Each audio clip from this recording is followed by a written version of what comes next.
news from one of my favorite hi-fi brands. Like 2 things and a surprise at the end of the video, but you have to watch the end of the video to find out what the surprise is. This is just a manipulation tactic to get you to watch the whole video. But I got to go to Cambridge Audio's headquarters in London. So this video is going to be kind of a behind the scenes look at Cambridge Audio. Also going to kind of be a travel vlog for me in London. A Texan in London. It should be a new movie title. And then of course some crazy news and a surprise at the end. Jam-packed. This video is jam-packed. You're gonna love it. So sit down, grab a cup of coffee. Let's talk about the huge news from Cambridge Audio.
Randy, this is Nick. Hi, Hey. how you doing? Yeah. I'm Matt Dorr, CTO for Cambridge Audio, so I look after the technical teams. What's on the roadmap? What's on the roadmap? We've got loads of goodies. Can you talk about it or We've no? got a couple we might show you a sneak peek of. But today really what we want to do is we want to take you through what we do on the development side, especially on the sound quality side. Pretty rigorous about our listening test. We do a lot of it blind in the later stages. Most of the listening panel are internal, but we are very conscious that we don't want to live in our own little echo chamber here. It varies, to be honest, the tuning process. For something like a step up between a CX and an EX is really about squeezing everything out of that platform and building on it in the key areas that are critical to the sound quality. I'm going to participate in the Cambridge Blind Listening Challenge. That's not really a challenge, it's just a blind listening evolution. How would you say it, Simon? Blind listening?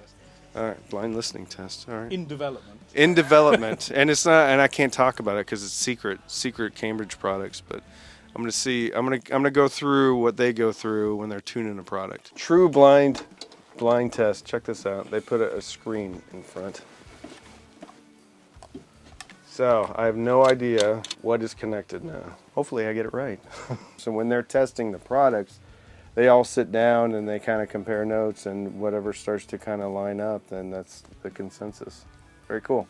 Hey, I'm Liam, the social media and community manager here at Cambridge Audio. Show me what you guys are making over here. Yeah, so let's check this out. We've been working on this for quite a while now and it's pretty exciting. So we've built our own content studio. So we're looking to produce a lot more content, and we're actually looking for more community sourced content as well. So if you've got ideas and you want to pitch stuff to it, then slide into the DMs and let us know. Through Instagram, YouTube, Facebook. Instagram's probably the easiest one, like direct message us on there, and you can tell us what you want to see, what you want to learn about. We're really trying to get you all involved in this process as well. Very cool. So you're shooting the Evo 1 over here, huh? Shooting the Evo 1, indeed. Yeah, working out some different sort of lighting settings and making sure that we're doing the design justice on camera. How long have you been working on this set? Because it's really impressive. Yeah, so we've really sort of been working on it properly in the last sort of 6 months. We had the idea about a year ago, and yeah, sort of over the course of the last 6 months, we've managed to put this space together, which I think we're all really psyched about now, looking really nice. Yeah, it's beautiful. How many videos have you shot on here? So we haven't shot anything yet. What? We haven't shot anything yet. Come We're on. literally doing the first lot of tests Today now. needs to be the first day. Yeah, That's exactly. right. You got to do it rough. You got to do it dirty, and just put it Yeah, out. exactly. You gotta Yeah, we get it just out. got all the lights delivered and stuff. So yeah, just working out best way to set them up in this little setup we've got. This is some real high-end stuff. I use a lamp on a trash can at my house. Yeah, we thought we'd invest in a bit of gear this time round. So No, it's great. Some companies only use one person. Why do you think it's important to use multiple people here in your listening tests? Yeah, I mean, we obviously conduct thousands of listening tests here, and people have different appreciations of different types of genres of music. You know, when I'm listening, as I say, I'm a 90s rave kid, and I'm looking for bass, tempo, rhythm, because that's the kind of music I like. Whereas other people who like other genres of music will be turning up and listening to, you know, different areas. At Cambridge Audio, we really try and deliver a soundstage and a performance which is, you know, suited to all kinds of different genres of music. And because of that, you've got listeners listening out for different areas of the songs. We know that competitor companies quite often will just have one golden ears person who will sign off what a product sounds like, whereas what we try and do here is more of a consensus. We want to produce products that sound good, whether you're listening to classical, jazz, hip-hop, dance, whatever. This is Denmark Street. Denmark Street. What's the history? You're telling me. So it's an iconic street in London. People would have come and bought their sheet music 100 years ago, and it's now kind of iconic for guitar shops where people come to buy musical instruments. And you said the Sex Pistols recorded a record. So there's just down there. There's a house where the Sex Pistols used to live. When they recorded Anarchy in the UK. It used to belong to Malcolm McLaren. Yeah. And he rented it out to them. It's very cool. It's still got the graffiti of Johnny Rotten all around the walls.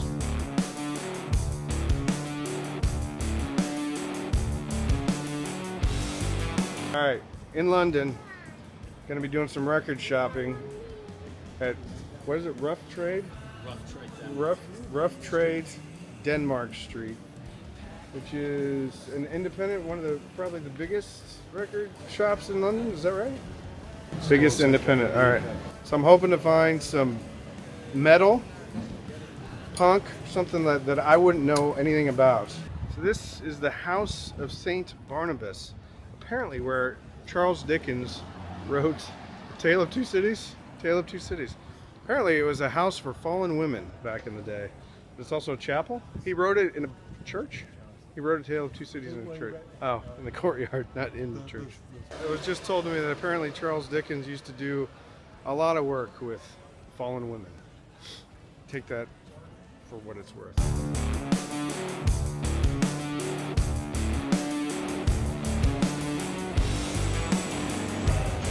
Fish and chips in London? Check. Check. All right, so who are you? Who am I? And what do you do? What is my business here? Yeah. I am Chris Saunders. I am the head of software here at Cambridge Audio. I have been here for 13 and a half years, I think. So what are the exciting new things with Stream Magic? Evo 1 for us, I might skirt around this a little bit, we'll get to the question at hand. Evo 1 for us was a real big product, certainly for the software team as well, because it sort of enabled a whole new sort of category of products, and we'd not really done the sort of speaker processing, the DSP side of things as much in-house. We'd always taken a very transparent approach. What came in goes out. It was a bit of a Cambridge ethos to do as little as possible with the audio path. But obviously for a kind of integrated speaker product, we've got to do a lot more processing just to get the best out of the acoustics. So we had to dip our toe in there, and I would say it was a lot more than a toe. Getting back to our question, that meant that we did a lot of work on audio processing. So what we're taking is our sort of the 7-band EQ. Oh, 7, okay, cool. Processing that we've got in that product, so that's being ported across. Some of the room compensation type features we've got in there. But equally, we're going to bring balance across, which has been a long time requested feature for us. So that's coming too. It's adding a whole heap of software to the products that we've already got in the market now. So there's a fair bit of not just making sure it works, but making sure it sounds good as well.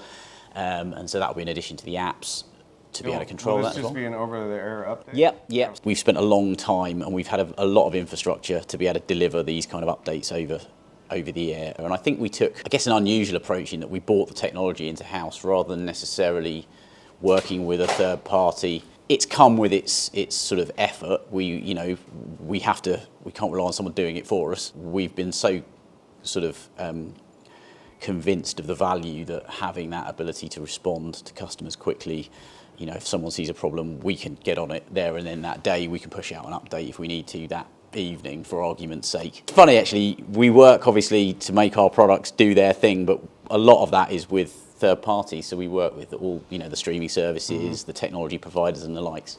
So a lot of what we do is integration. So hot off the presses, we have an official announcement. Is that right? I mean, it could be, couldn't it? Yeah, official. All right, and that is That, yeah, so Amazon Music is coming. Amazon Music is coming. It is. So we are hoping early part of this year. 4 to 48 weeks. Something like that, yeah. That's the best way of putting it, isn't it? Yeah, no, we are well on our way. So hopefully, yeah, it shouldn't be too long. Amazon Music coming to Cambridge Audio. Stream Magic 2025.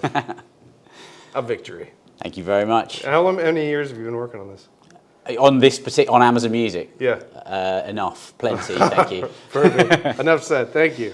All right, so I just got Nick out of the pub, and I talked him into giving away some awesome Cambridge Audio. So what are you going to give away, Nick? I think your audience are going to like a CXA81 Mark II, right? CXA81 integrated amp.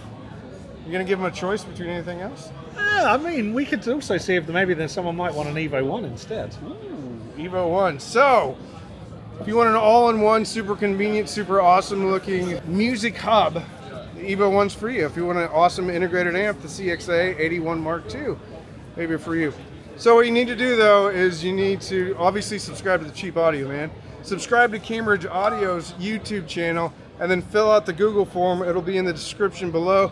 If you fill it out, you got to put your email in there. You're going to get an email from Cambridge Audio. If you don't want it though, you can unsubscribe from it, but you still have a chance to win a brilliant Cambridge Audio Evo 1 or CXA81 Mark II. Sounds good to me. All right, thanks, buddy. No worries. Let's get a quick. This is our music venue, Melomania. Melomania. So we've got the stage over here. All right, who are you?